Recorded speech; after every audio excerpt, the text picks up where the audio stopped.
I'm Michaela Vernava in the NESN newsroom with our Red Sox beat writer Ricky Doyle, who is looking a little tan, just getting back from Fort Myers. Ricky, what stood out to you most throughout the beginning of camp? Well, tan now. Let's see if it lasts until opening day when I come back to this weather. But I guess on top of the just the overall amount of optimism going around camp, was a few things. Hanley Ramirez is an absolute beast. I mean, I guess you don't really appreciate his size until you stand right next to him. And this guy's coming in some great physical shape. Obviously, that could translate to an uptick in power. But what I think why it's real noteworthy is the fact that he's dealt with some injuries in the past few years, and maybe this will increase his durability. But you also got to keep in mind it's a bigger frame that he's got to carry around now. So I thought that that stood out to me. And also Dustin Pedroia is as vocal now as really he's ever been.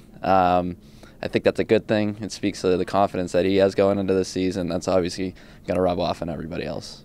Well, the first injury in the books that the Sox have to worry about for 2015, Rusney Castillo going out with that strained left oblique. What's the status on him, and how does him being out affect the Red Sox outfield plan? Well, the Red Sox, they got some encouraging news after the fact. I mean, it looked a little bit more serious than maybe they thought it was going to be. And then they came the next day. He felt a lot better. But it's obviously not an ideal situation for him right now, because you got to remember this is still a guy who's relatively unknown with only 10 games of major league experience. So while you can't put too much stock into spring training results, you do want to see some things from him.